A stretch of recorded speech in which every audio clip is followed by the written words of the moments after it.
Hello everybody. आज हमारा topic है special educators for secondary classes. जैसा कि आपने देखा होगा, पिछले महीने नवंबर माह में 29 तारीख को हिमाचल प्रदेश राज्य चयन आयोग द्वारा स्पेशल एजुकेटर्स की दो कैटेगरी के लिए एडवर्टाइजमेंट आई थी। एक तो प्राइमरी एंड प्री प्राइमरी वाली, और सेकंड जो है वो सेकेंडरी क्लासेस के लिए। हम पहली जो कैटेगरी है उसके बारे में पहले ही डिस्कस कर चुके हैं। आज हम बात करेंगे सेकेंडरी क्लासेस के लिए जो स्पेशल एजुकेटर्स हैं उनके लिए राज्य चयन आयोग ने किस प्रकार के एस्पायरेंट्स से एप्लीकेशन मांगी हुई है। तो उसमें टोटल पोस्ट जो है वो 83 पोस्ट हैं, 31 उसमें रिजर्व्ड कैटेगरी की हैं, और इसके साथ जो एजुकेशन क्वालिफिकेशन है वो निर्धारित की हुई है राज्य चयन आयोग ने। आप किसी भी स्ट्रीम से, आर्ट्स, कॉमर्स, साइंस, 50% मार्क्स के साथ क्वालिफाई होने चाहिए। आपके पास 50% मार्क्स ग्रेजुएशन लेवल पर होने चाहिए। दूसरा ये है कि आपके पास डिग्री या डिप्लोमा होना चाहिए स्पेशल एजुकेशन में, recognised by the rehabilitation council of India. ऐसा कोई इंस्टीट्यूट, ऐसी की यूनिवर्सिटी, ऐसा कोई बोर्ड जहां रिहेबिलिटेशन काउंसिल ऑफ इंडिया द्वारा जिसे मान्यता प्राप्त है, वहां से आपने डिग्री या डिप्लोमा जो है वो आपके पास होना चाहिए, तो ही आप इस परीक्षा में बैठ पाते हैं। तीसरा है कि एचपी एजुकेशन बोर्ड द्वारा आप जो टेट एग्जाम किया जाता है, ऑर्गेनाइज किया जाता है, वो टेट एग्जाम आपके द्वारा क्वालिफाई किया होना चाहिए। अगर ये सारी चीजें हैं, ग्रेजुएशन में 50% मार्क्स हैं, स्पेशल एजुकेशन सर्टिफिकेट या degree recognised by the rehabilitation council of India, और टेट क्वालिफाई हैं, तो आप इस परीक्षा के लिए एलिजिबल कैंडिडेट हैं। अब हम बात करते हैं कि ये स्पेशल एजुकेशन है क्या और किसके लिए है। ये जो एजुकेटर अपॉइंट किए जा रहे हैं, this is not similar to the TGT. आप ये एक डिस्टिंक्शन मेंटेन करें कि टीजीटी और स्पेशल एजुकेटर्स में बहुत फर्क है। टीजीटी में कोई भी बीएड किया हुआ जो है वो एलिजिबल है, लेकिन इसमें special educators are appointed for the special children with some disabilities. अब वो डिसेबिलिटीज जो है, it may be intellectual, emotional और फिजिकल। कोई बच्चा किसी तरह से अपंग है, और अपंगता उसकी सुनने में हियरिंग पावर हो सकती है, उसकी विजन से रिलेटेड हो सकती है, उसकी अपंगता जो है उसके बॉडी पार्ट्स में उसकी फंक्शनिंग से रिलेटेड हो सकती है। इंटेलेक्चुअल जो उसकी प्रॉब्लम है वो उसको समझने में प्रॉब्लम हो सकती है, रिकॉग्निशन में प्रॉब्लम हो सकती है, वर्ड्स को रिकॉग्नाइज करने में प्रॉब्लम हो सकती है, उसको अरिथमेटिक में मल्टीप्लाई करने में, उसको गुना, जोड़, घटाना, इन सब में जो है प्रॉब्लम हो सकती है। तो ऐसे जो बच्चे होते हैं जो उस तरह से नॉर्मल नहीं होते जिस तरह से अन्य बच्चे होते हैं, तो ये अपंगता जो है, this may be due to some natural reasons और आर्टिफिशियल और द मैन मेड। किसी तरह से हुई अपंगता, किसी भी समस्या जो बच्चे में उत्पन्न हो गई होती है, उस बच्चे को अटेंड करना स्पेशल एजुकेटर का काम होता है।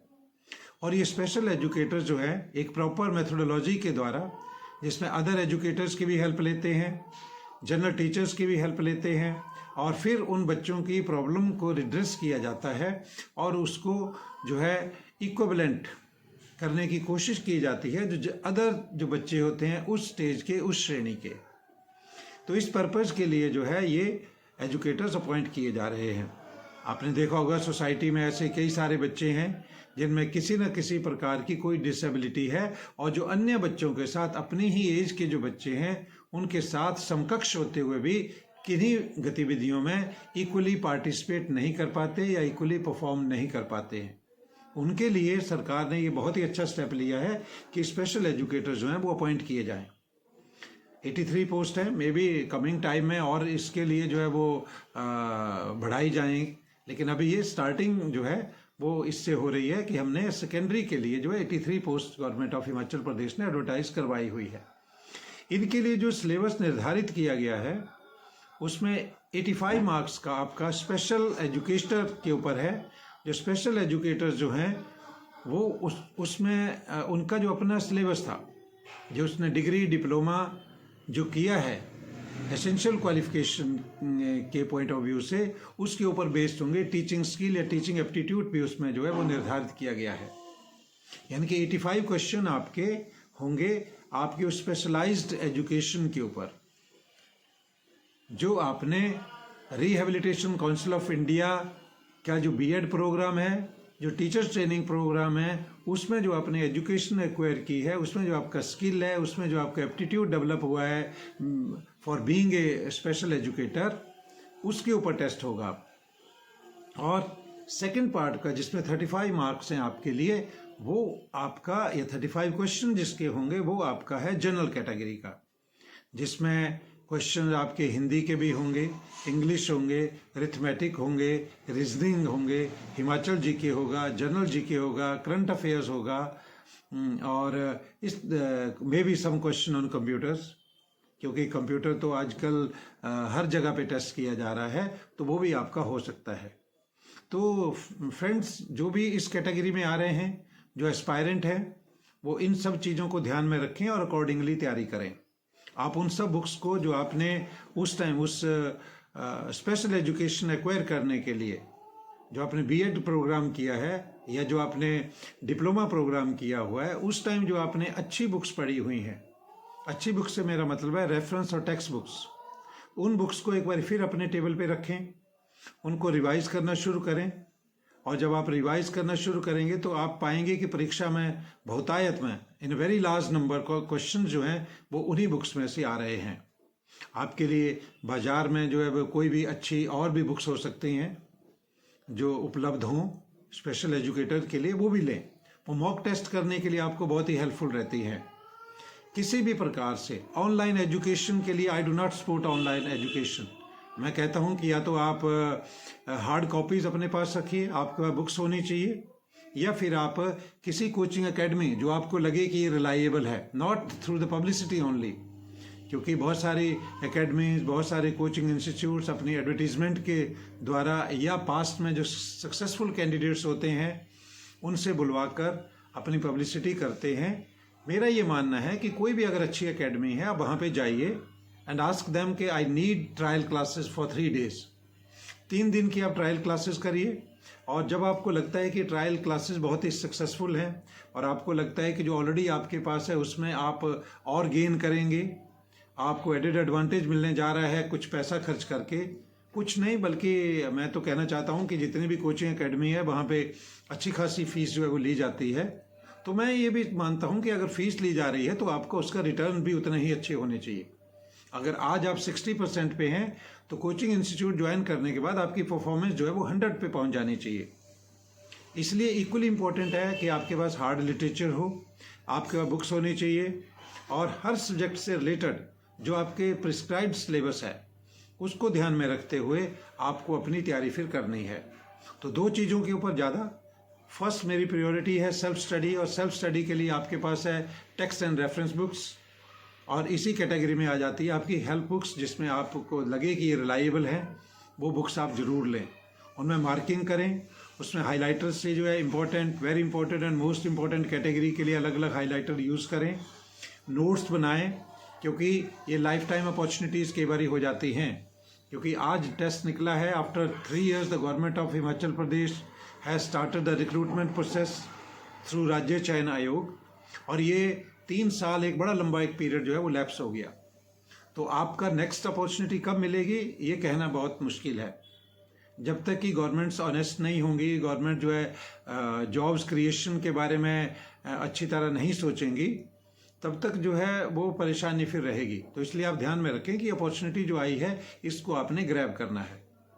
ऐसे ही आप जब आप अपने बीएड रिलेटेड जो क्वेश्चंस हैं उनकी तैयारी करेंगे 85 मार्क्स के लिए, साइमल्टेनियसली जो 35 अदर मार्क्स जो हैं उनकी तैयारी भी रिगरसली करें। फॉर ग्रांटेड नहीं होना चाहिए, किसी भी चीज़ को फॉर ग्रांटेड लेके ना चलें, और यही नहीं मान के चलें कि मुझे आता है। जो आता है उसको भी रिवाइज करें, और जो नहीं आता है, something about everything and everything about something, ये फंडा आपको अपनाना ही पड़ेगा। तो समथिंग अबाउट एवरीथिंग, हर चीज के बारे में कुछ ना कुछ पता होना चाहिए, एवरीथिंग अबाउट समथिंग। और कुछ चीजें ऐसी हैं जिनके बारे में बड़ी इंटेंसिव स्टडी आपको करनी पड़ेगी, और ये जब तक आप ये स्ट्रेटजी नहीं रखेंगे तब तक फिर मुश्किल होता है। लेकिन इसके साथ साथ जो इम्पोर्टेंट पॉइंट आता है वो ये है कि आपको एक अच्छा टाइम टेबल तैयार करना पड़ेगा। टाइम टेबल में अपनी जो है वो सिटिंग कैपेसिटी को जज करें कि आप कितनी देर तक कंटिन्यूसली पढ़ सकते हैं, कितना टाइम ऐसा है कि जब आप बड़े हाई लेवल पे जो है वो फोकस कर सकते हैं। आप देखेंगे कि डिफरेंट एग्ज़ाम्स में जो लोग क्वालिफाई कर रहे हैं, जो सक्सेसफुल कैंडिडेट्स हैं, उन्होंने एक चीज़ बहुत कॉमन बोली होती है कि उन्होंने अपनी इस तैयारी के टाइम में सोशल मीडिया से बहुत जो है वो दूर रहे। सोशल मीडिया से मेरा मतलब होता है बहुत सारी इन्फॉर्मेशन, तो आप जैसे मैं आपसे बात कर रहा हूँ तो आपको ये इन्फॉर्मेशन भी सोशल मीडिया से आ रही है, तो constructive information which you are getting through social media, नाचना गाना is of no use for you. तो आप ये मान के चलें कि सोशल मीडिया को लिमिट में यूज़ करें, और वो एक डेली का जो आपका 6 घंटे का जो एक शेड्यूल आप बनाएं, उसमें तो बिल्कुल मोबाइल को दूर रख दें, स्विच ऑफ करें मोबाइल, उसकी घंटी भी नहीं बजनी चाहिए, और आपको ये एहसास होना चाहिए कि आपके पास मोबाइल है ही नहीं। जब आप इस तरह से तैयारी करेंगे अपनी परीक्षा के लिए तो डेफिनेटली सक्सेस आपको मिलेगी ही मिलेगी। ऊंची उड़ान भरने की कोशिश करिए, सूर्य तक पहुंचने की उड़ान की कोशिश करिए, निस्संदेह आप चांद तक अवश्य पहुंचेंगे। लेकिन अगर आप चांद तक ही सोच रहे हैं, यानी कि सिर्फ 100% का ही लेके चले हैं, तो फिर चांसेस ये होते हैं कि आप उससे ड्रॉप कर जाएंगे इफ्स एंड वर्ड्स के साथ, तो फिर वो चांस नहीं बन पाता। तो मेक इट श्योर कि आप रिगरसली तैयारी करें, और सारे सिलेबस को ध्यान में रखते हुए ही अपना एक टाइम टेबल बनाएं, और उस टाइम टेबल को स्टिक करें। बहुत सारी चीज़ों को छोड़ दें। आपके पास जो नेक्स्ट 6 मंथ्स है उनके लिए बहुत सारी पार्टीज़ वगैरह, बहुत सारा घूमना फिरना, दोस्तों के साथ गपबाजी करना, सोशल फंक्शन पार्टिसिपेट करना, आप कोशिश करें कि इनको अवॉइड करें क्योंकि ये चीज़ें डिस्ट्रैक्ट करती हैं। तो डिस्ट्रैक्शन नहीं, अब आपको कंस्ट्रक्टिव स्टडी करनी है अपने लिए, ये आपके लिए अपॉर्चुनिटी है। और अगर आप गवर्नमेंट जॉब के लिए इंटरेस्टेड हैं तो इसमें आप जाएं। Thank you very much.